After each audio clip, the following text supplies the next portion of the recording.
Hello नमस्कार दोस्तों। आज बिहार दरोगा प्रारंभिक परीक्षा 2025-26 के लिए वॉल्यूम 3 का सेट नंबर 15 की ओर चल रहे हैं। अगर इसका फुल सेट का पीडीएफ चाहिए तो हमारे टेलीग्राम चैनल से अवश्य ज्वाइन करें। वहां पर आपको फुल सेट का पीडीएफ प्राप्त हो जाएगा। टेलीग्राम चैनल पर बहुत सारे सेट का पीडीएफ मिल जाएगा दोस्तों। बीएसएससी CGL-4 बिहार दरोगा बहुत सारे क्यूज मिल जाएगा, तो आप वहां से जुड़कर उसका उपयोग कर सकते हैं, वहां से लाभ उठा सकते हैं। तो हमारे टेलीग्राम चैनल ABC विद सुमन के साथ जरूर जुड़े। मॉर्निंग में एक सेट मिल जाएगा दोस्तों आपको सुबह सुबह। दोस्तों इस बार दरोगा का एक पोस्ट लेके रहना है, चाहे जो कुछ हो जाए।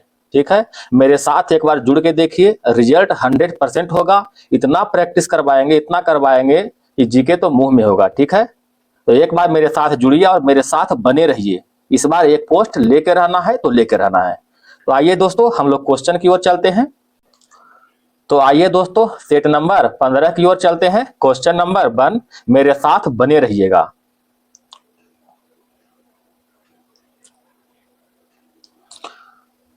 बायोमैग्निफिकेशन जैव आवर्धन जिसे कहते हैं, शब्द का अर्थ है। जैव आवर्धन शब्द का अर्थ खाद्य श्रृंखला से गुजरते समय गैर अपघटनीय प्रदूषक के सांद्रण में वृद्धि। ऑप्शन नंबर 1 हो जाएगा। रक्त के माध्यम से ऑक्सीजन मुख्य रूप से पहुंचाया जाता है। ऑक्सीजन जो है मुख्य रूप से आरबीसी के द्वारा पहुंचाया जाता है। आरबीसी को ही इरिथ्रियोसाइट कहते हैं। ऑप्शन नंबर 1 हो जाएगा। डब्ल्यूबीसी को लिक्योसाइट कहते हैं दोस्तों। डब्ल्यूबीसी को लिक्योसाइट कहते हैं। यह जो है प्रतिरक्षा प्रक्रिया प्रदान करता है। ठीक है, एक है थर्मोसाइट्स, ये जो है रक्त को थक्का जमाने में मदद करता है। क्वेश्चन नंबर आते हैं 3 की ओर। जिंक और सल्फ्यूरिक अम्ल की अभिक्रिया से कौन सा उत्पाद निर्मित होता है? कौन सा उत्पाद होता है? जिंक सल्फेट बनाता है। Zinc sulphate. Option number D. निम्न में से कौन सा कपड़ा धोने के साबुन में फिलर के रूप में काम नहीं आता है? ग्लिसरॉल जो है धोने के साबुन में फिलर का काम नहीं आता है। ग्लिसरॉल एक कार्बनिक यौगिक है जो कि तेल और वसा में पाया जाता है। इसका उपयोग कॉस्मेटिक्स में होता है, न कि कपड़ा धोने के साबुन में होता है। क्वेश्चन नंबर 5, निम्नलिखित में कौन सा जीवाणु विनाइट्रीकरण की प्रक्रिया में भाग लेता है? विनाइट्रीकरण की प्रक्रिया में एसिडोमोनास भाग लेता है। ऑप्शन नंबर सी हो जाएगा। राइजोबियम की बात करते हैं दोस्तों, तो राइजोबियम जो है मटर कुल के पौधे के जड़ों में पाए जाते हैं, जो वायुमंडलीय नाइट्रोजन को अस्थिरीकरण करते हैं। ठीक है, ये जो बैक्टर की बात करते हैं, तो ये जो बैक्टर जो है, ये जो बैक्टर जीवाणु स्वतंत्र रूप से मिट्टी में निवास करते हैं, जो कि मिट्टी के कणों के बीच नाइट्रोजन को अस्थिरीकरण करते हैं। क्वेश्चन नंबर 6, थायमीन है, तो थायमीन विटामिन B1 को कहते हैं। ऑप्शन नंबर बी हो जाएगा। विटामिन B1 को थायमीन कहते हैं। विटामिन B2 को राइबोफ्लेविन कहते हैं। विटामिन B3 को नियासिन कहते हैं। विटामिन B5 को पेंटोथेनिक अम्ल कहते हैं। पेंटोथेनिक अम्ल। विटामिन B6 को क्या कहते हैं दोस्तों? विटामिन B6 को पायरियाडॉक्सिन कहते हैं। पायरियाडॉक्सिन। B7 को बायोटिन कहते हैं। B9 को फॉलिक अम्ल और B12 को साइनोकोबालामिन कहते हैं। क्वेश्चन नंबर 7 की ओर आते हैं। मेंडल ने मटर पर किए गए अपने प्रयोग के लिए निम्न में से कौन सा लक्षण चयन किया था? कौन सा लक्षण किया था? बीज का रंग, फूलों की स्थिति और फूल का रंग। उपयुक्त सभी किया था। आनुवंशिकता का पिता किसे कहते हैं? मेंडल को कहते हैं। दोस्तों वीडियो को एक बार लाइक और सब्सक्राइब चैनल को जरूर कीजिएगा, ताकि जो है आपको प्रत्येक दिन वीडियो का नोटिफिकेशन मिल जाए। तो मेरे साथ बने रहिएगा अंत तक। क्वेश्चन नंबर 8, दाब बढ़ाने पर बर्फ की गलनांक क्या होता है? तो बर्फ का गलनांक घट जाएगा। ऑप्शन नंबर 1 हो जाएगा। आप जानते हैं दोस्तों कि जिस पदार्थ को गर्म करने पर पदार्थ का आयतन बढ़ता है, तो दाब बढ़ाने पर उसका गलनांक भी बढ़ जाता है। जैसे में मोम लाते हैं, मोम या फिर घी, ये सभी को जो है अगर दाब बढ़ाएंगे तो गलनांक बढ़ जाएगा। अगर बर्फ की बात करते हैं, इसको जो है दाब बढ़ाएंगे तो गलनांक घट जाता है। क्वेश्चन नंबर 9, एफ्लाबिस का उत्पादन होता है। एफ्लाबिस का उत्पादन कवक के द्वारा होता है। ऑप्शन नंबर 1 हो जाएगा। कवक के अध्ययन को क्या कहते हैं दोस्तों? माइकोलॉजी। माइकोलॉजी कवक के अध्ययन को कहते हैं। कवक की कोशिका भित्ति जो है काइटिन की बनी होती है। अगर शैवाल की बात करते हैं दोस्तों, तो शैवाल जो है एक स्वपोषी जीव है जो कवक के साथ सहजीवी संबंध बनाता है, उसे लाइकेन भी कहते हैं। क्वेश्चन नंबर आते हैं 10 की ओर। एक प्रकाश वर्ष बराबर होता है, एक प्रकाश वर्ष 9.46 गुने 10 पर पावर 12 किलोमीटर के बराबर होता है। क्वेश्चन नंबर 11 आते हैं दोस्तों। 11, मेंडेलीव के आवर्त सारणी के अनुसार किन तत्वों का गुण इक्का सिलिकॉन के साथ पर्याप्त मेल खाते हैं? कौन सा होगा दोस्तों? जर्मेनियम। ऑप्शन नंबर बी हो जाएगा। इनमें से कौन कार्बोहाइड्रेट मोनोसेकेराइड है? तो मोनोसेकेराइड के रूप में ग्लूकोज और फ्रुक्टोज। ऑप्शन नंबर 1 हो जाएगा। मोनोसेकेराइड तो ग्लूकोज और फ्रुक्टोज हो गया। इसमें एक और होता है दोस्तों डाइसेकेराइड, डाइसेकेराइड। डाइसेकेराइड के अंतर्गत माल्टोज, सुक्रोज और लैक्टोज आते हैं। एक होता है दोस्तों पॉलीसेकेराइड, ठीक है, पॉलीसेकेराइड, इसके अंतर्गत स्टार्च, ग्लाइकोजन और सेल्यूलोज होते हैं। आइए क्वेश्चन नंबर 13 की ओर। निम्न में से कौन सा धातु अधातु दोनों का गुणधर्म धारण करता है?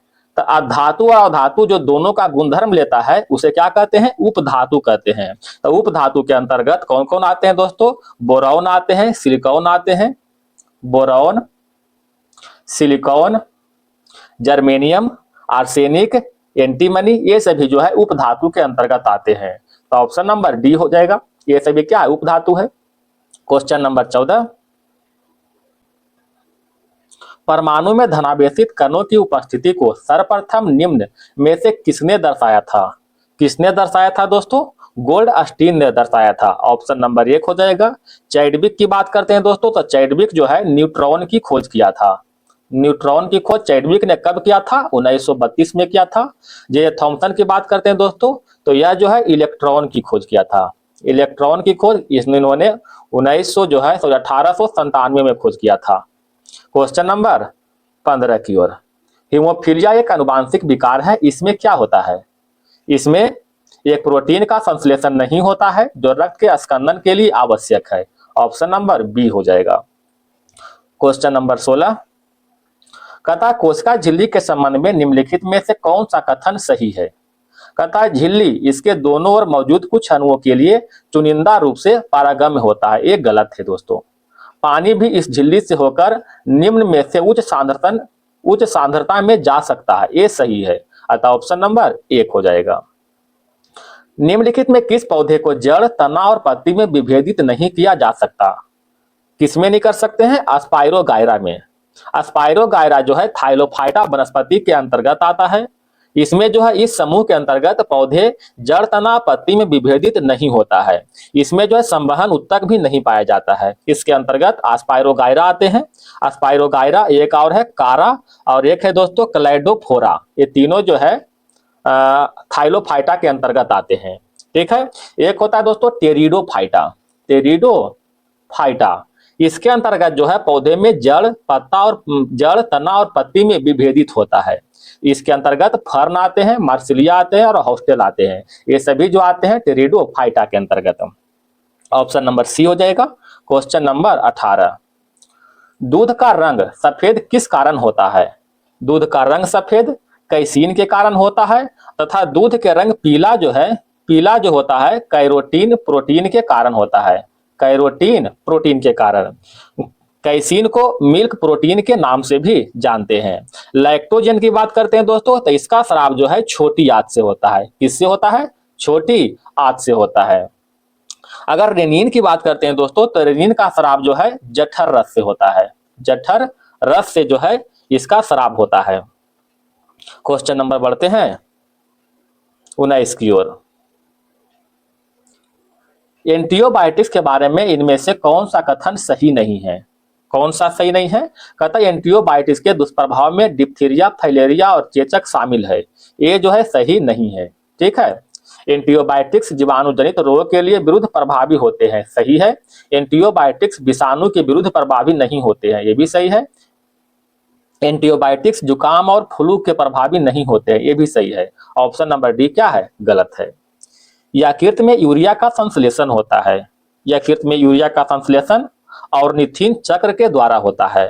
ठीक है, ऑर्निथीन चक्र को क्रेब्स हैंसेलेट कहते हैं। क्या कहते हैं दोस्तों?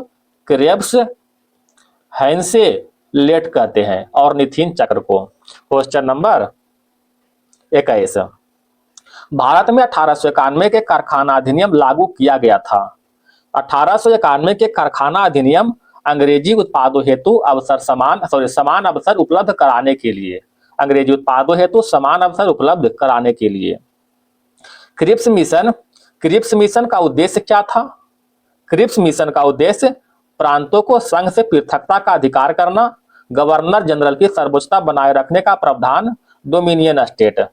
ठीक है, यानी 2, 3, 4 जो है सही है, ऑप्शन नंबर बी हो जाएगा।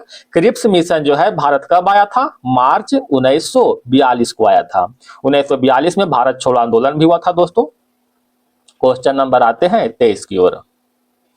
आप एक बार मेरे साथ जुड़िए दोस्तों, रिजल्ट तो होगा ही होगा।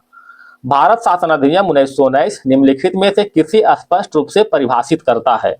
किसे परिभाषित करता है? केंद्रीय एवं प्रांतीय सरकारों की अधिकारिता, ऑप्शन नंबर बी हो जाएगा। भारत शासन अधिनियम 1919 में केंद्रीय एवं प्रांतीय सरकारों की अधिकारिता को स्पष्ट रूप से परिभाषित किया गया है। इसमें पहली बार जो है उत्तरदायी शासन के शब्द का भी प्रयोग किया गया है। Question number 24, Simon commission report क्या थी? साइमन कमीशन का रिपोर्ट, इस रिपोर्ट में अखिल भारतीय संघ की स्थापना की कल्पना किया गया था। इसका गठन मॉन्टेग्यू चेम्सफोर्ड सुधार 1919 के जांच हेतु किया गया था। यानी ऑप्शन नंबर जो है 1 और 3 सही है, ऑप्शन नंबर 1 हो जाएगा। साइमन कमीशन की बात करते हैं दोस्तों, तो इसका गठन 1927 में हुआ था। अब भारत जो है 1928 में आया था।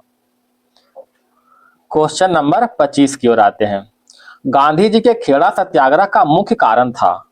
खेड़ा सत्याग्रह के मुख्य कारण, यदि राजस्व संहिता में यह प्रावधान था कि सूखे की स्थिति में राजस्व में कटौती की जाए, लेकिन अधिकारी इसका क्रियान्वयन नहीं कर रहे थे। ऑप्शन नंबर बी हो जाएगा। बताइएगा दोस्तों, खेड़ा सत्याग्रह कब हुआ था? मार्च 1918 में हुआ था, जिसका नेतृत्व जो है महात्मा गांधी कर रहे थे। ठीक है, और खेड़ा कहाँ स्थित है? गुजरात में। क्वेश्चन नंबर आते हैं 26 की ओर। 26 देखिएगा, भारत छोड़ो आंदोलन के संबंध में कौन सा कथन सत्य नहीं है? बताइएगा दोस्तों। तो अगस्त 1942 में इसके संबंध में अखिल भारतीय कांग्रेस समिति की बैठक ग्वालियर टैंक बंबई में हुआ था, ये भी सही है।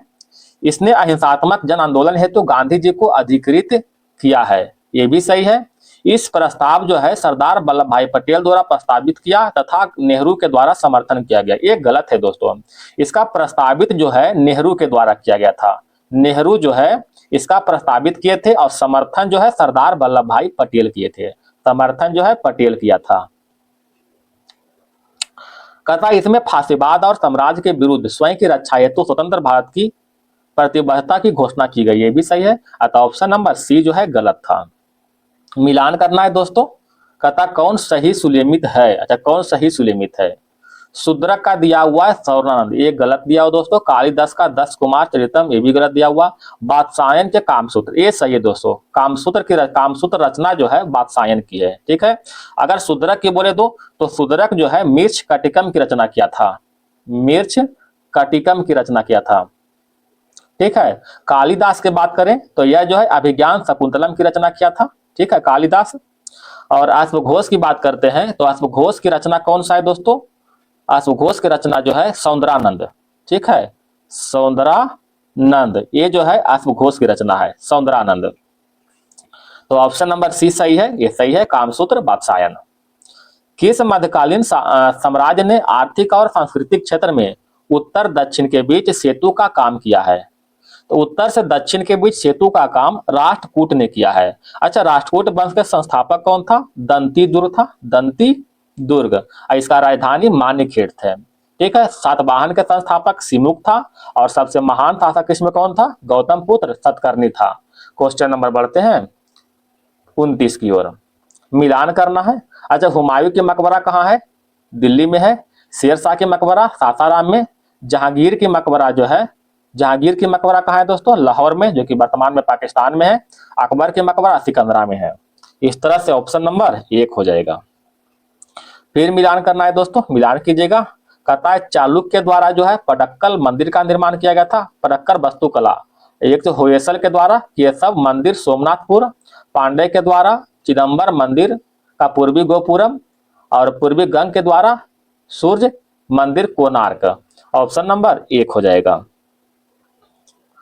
31 में आते हैं, मंदिर निर्माण की शैली के संदर्भ में कौन सा कथन सत्य नहीं है, बताइएगा दोस्तों।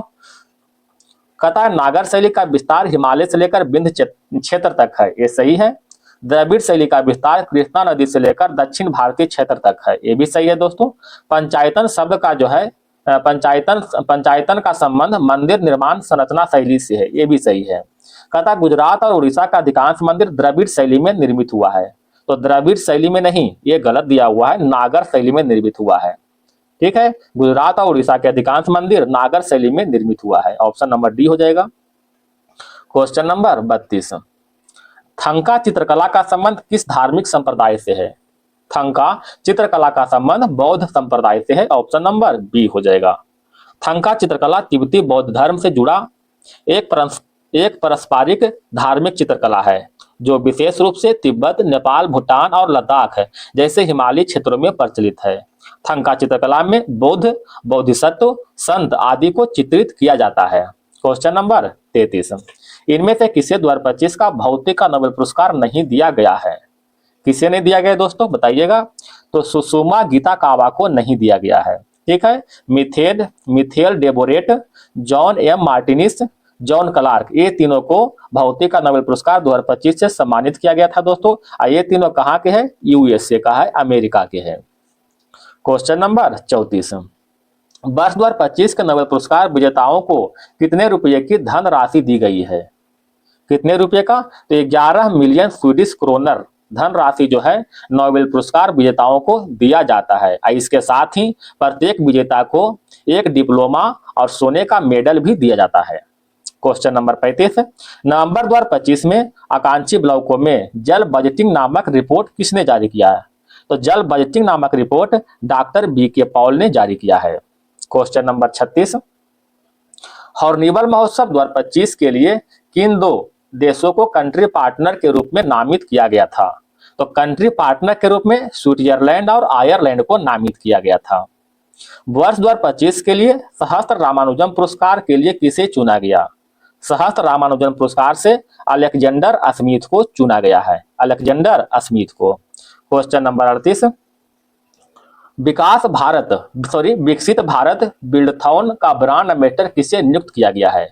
विकसित भारत बिल्डथॉन का ब्रांड एम्बेसडर शुभांशु शुक्ला को नियुक्त किया गया है। ठीक है, शुभांशु शुक्ला जो कि अंतर्राष्ट्रीय अंतरिक्ष स्टेशन तक पहुंचने वाला पहले भारतीय ग्रुप कैप्टन शुभांशु शुक्ला को केंद्र सरकार के विकसित भारत बिल्डथॉन के ब्रांड एम्बेसडर बनाया गया है। क्वेश्चन नंबर 39, भारत के UPI को किसने अपना पहला वैश्विक भुगतान प्रणाली भागीदार बनाया है? किसने बनाया दोस्तों? तब पेपॉल ने बनाया है। ऑप्शन नंबर डी हो जाएगा। पेपॉल ने अपने प्लेटफॉर्म पर UPI को एकीकृत करने वाली पहली वैश्विक भुगतान प्रणाली के रूप में साझेदारी की है, जिससे ग्राहक अब सीधा पेपाल से UPI के माध्यम से भुगतान कर सकते हैं। क्वेश्चन नंबर 40, वन्य जीव संरक्षण सप्ताह 2025 के दौरान कौन सी परियोजना शुभारंभ किया है? उपर्युक्त में सभी हो जाएगा। प्रोजेक्ट डॉल्फिन, प्रोजेक्ट घड़ियाल, project sloth bear. Project dolphin की बात करते हैं दोस्तों, तो इसका शुभारंभ जो है 15 अगस्त 2020 को शुरुआत हुआ था।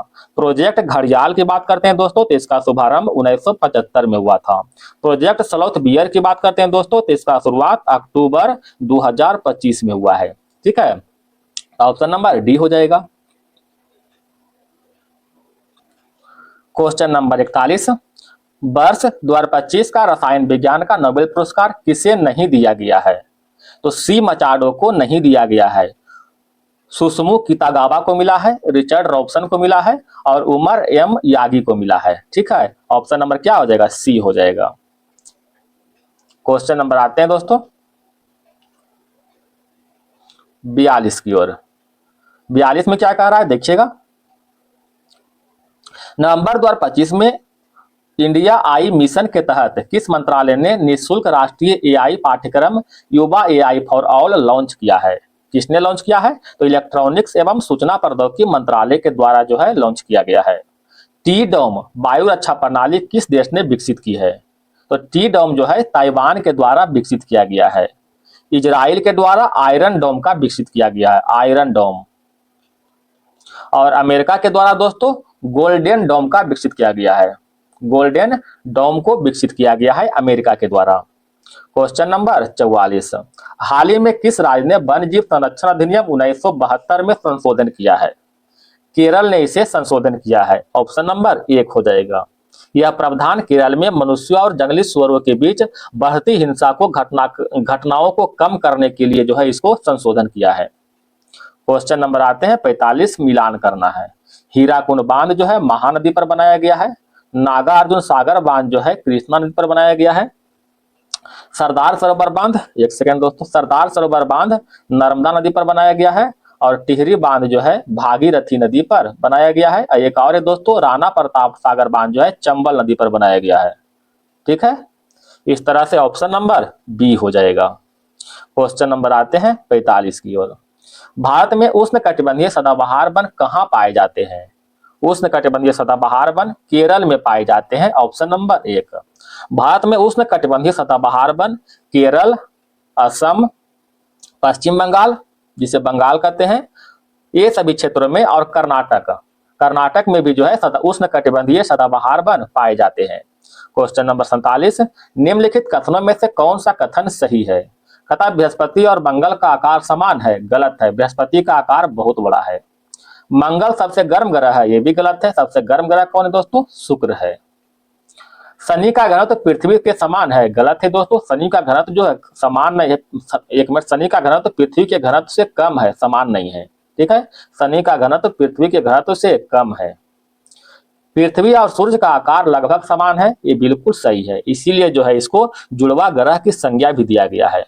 पृथ्वी का व्यास कितना है दोस्तों? 12,756 किलोमीटर। और शुक्र का व्यास जो है 12,104 किलोमीटर है, यानी लगभग देख रहे हैं बराबर है। ठीक है, क्वेश्चन नंबर 48, सप्तर्षि एक है, बताइएगा। सप्तर्षि जो है एक तारामंडल है। सप्तर्षि एक तारामंडल है। इसे भारत में सप्तर्षि मंडल के नाम से भी जानते हैं। यह 7 ताराओं के समूह है जो आकाश में एक विशेष आकृति बनाता है। यह इसे उत्तरी गोलार्ध में ग्रेट बियर के नाम से भी जानते हैं, ग्रेट बियर के नाम से जानते हैं। क्वेश्चन नंबर बढ़ते हैं 49 की ओर। तो ऑप्शन नंबर क्या हो जाएगा? 1 हो जाएगा। क्वेश्चन नंबर 49 देखिएगा दोस्तों। कहता भारत का केंद्रीय औषधि अनुसंधान संस्थान कहाँ स्थित है?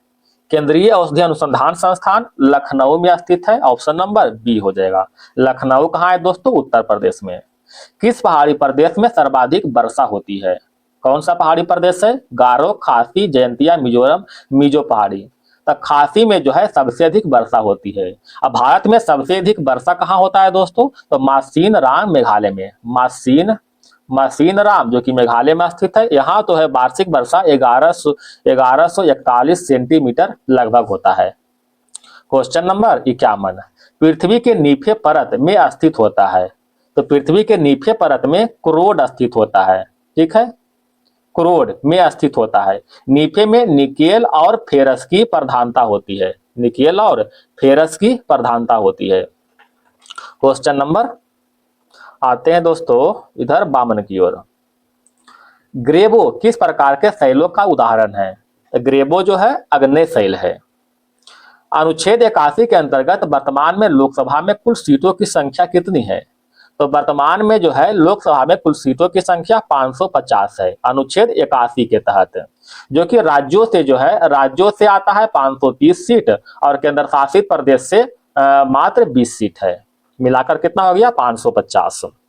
क्वेश्चन नंबर 54, राष्ट्रपति शासन की घोषणा के बाद संसद द्वारा कितने दिनों के अंदर इसे अनुमोदित किया जाना आवश्यक है?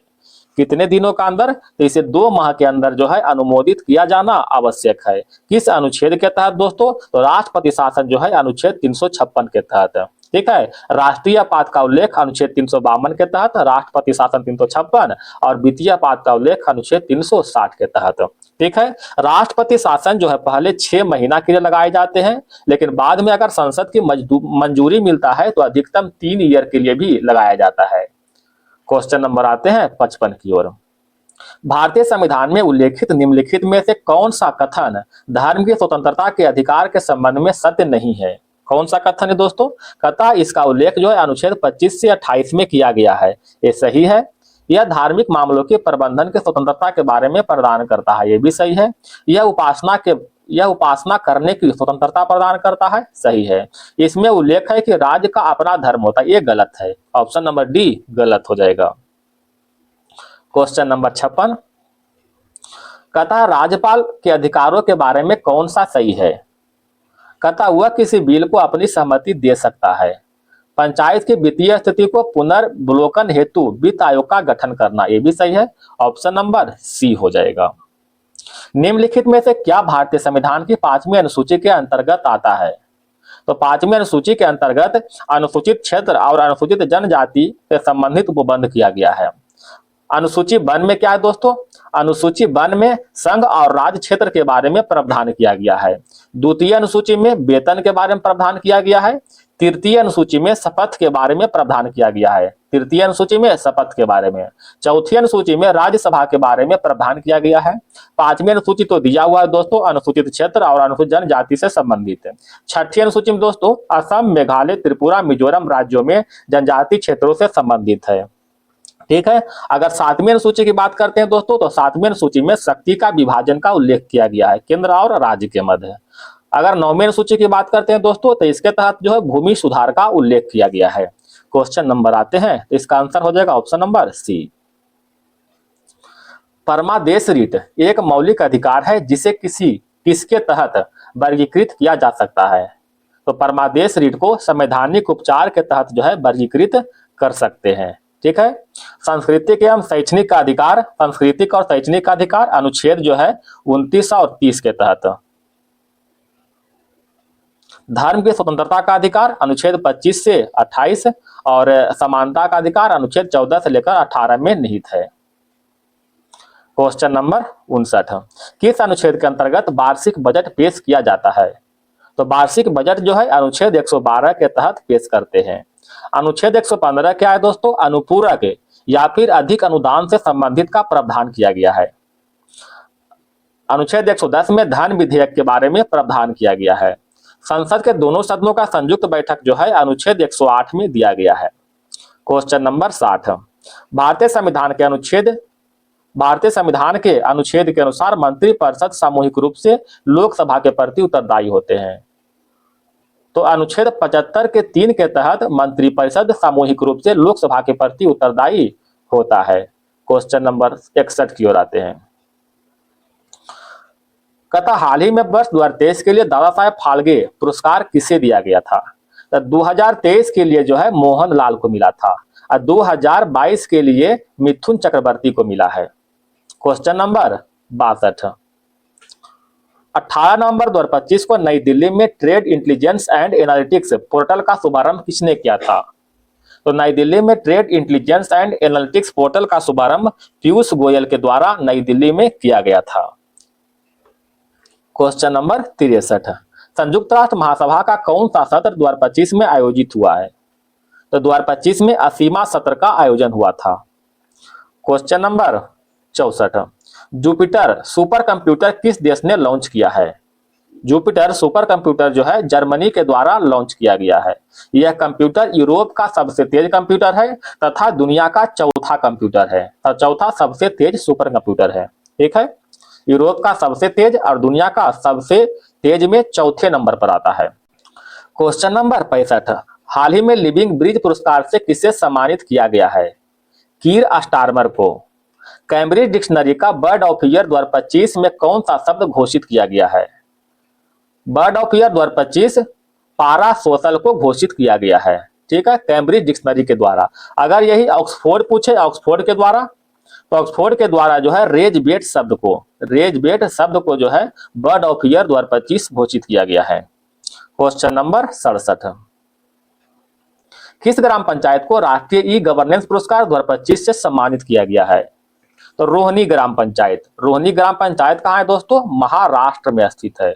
महाराष्ट्र के धुले जिले में स्थित है। इस ग्राम पंचायत में 100% डिजिटल साक्षरता प्राप्त किया है। ठीक है। क्वेश्चन नंबर 68, पहली बार रेल आधारित मोबाइल संचार लॉन्चर प्रणाली से किस मिसाइल का सफल परीक्षण हुआ है?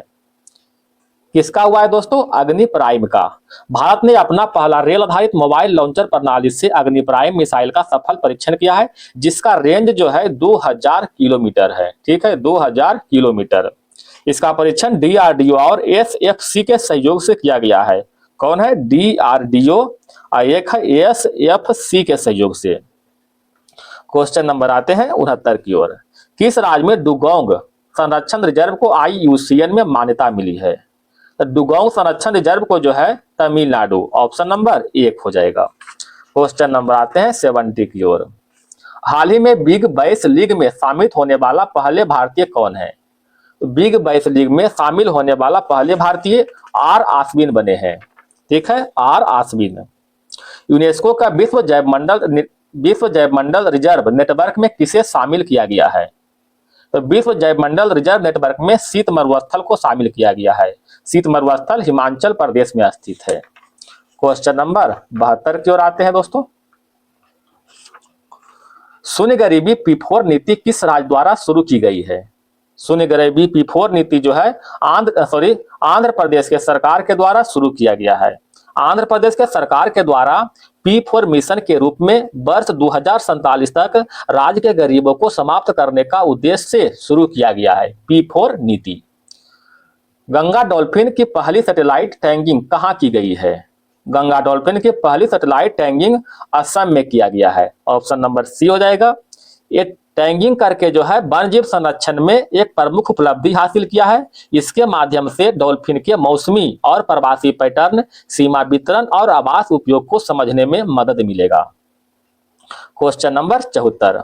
वॉल स्ट्रीट जर्नल में 2025 के लिए किस भारतीय राज्य को गो टू ग्लोबल डेस्टिनेशन के रूप में मान्यता दी गई है?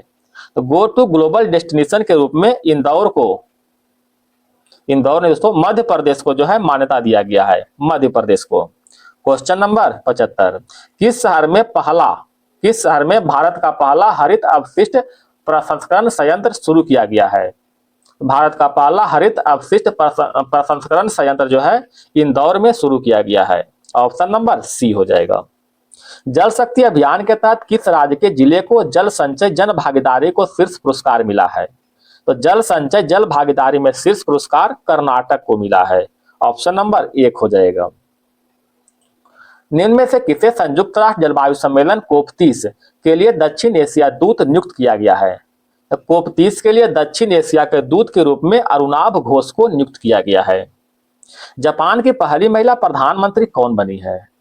साने ताकाइची, ऑप्शन नंबर 1 हो जाएगा। साने ताकाइची जो है लिबरल डेमोक्रेटिव पार्टी के नेता थे, लिबरल डेमोक्रेटिव पार्टी के नेता थे। क्वेश्चन नंबर आते हैं दोस्तों 79 की ओर। हुरुन रिच लिस्ट 2025 में शीर्ष स्थान कौन रहे हैं? हुरुन रिच लिस्ट 2025 में शीर्ष स्थान के रूप में मुकेश अंबानी रहे हैं। ऑप्शन नंबर सी हो जाएगा। मुकेश अंबानी की कुल संपत्ति जो है 9.55 जो है लाख करोड़ है। ठीक है। दूसरे नंबर में आया है गौतम अडानी, जिसका संपत्ति 8.14 लाख करोड़ है। ठीक है। तीसरा में आया दोस्तों रोशनी नडाल, जिसका संपत्ति 2.84 लाख करोड़ है। Question number 80। राष्ट्रपति द्रौपदी मुर्मू द्वारा प्रदत्त 6वें राष्ट्रीय जल पुरस्कार 2024 के तहत किस राज्य ने सर्वश्रेष्ठ राज्य का पुरस्कार जीता है?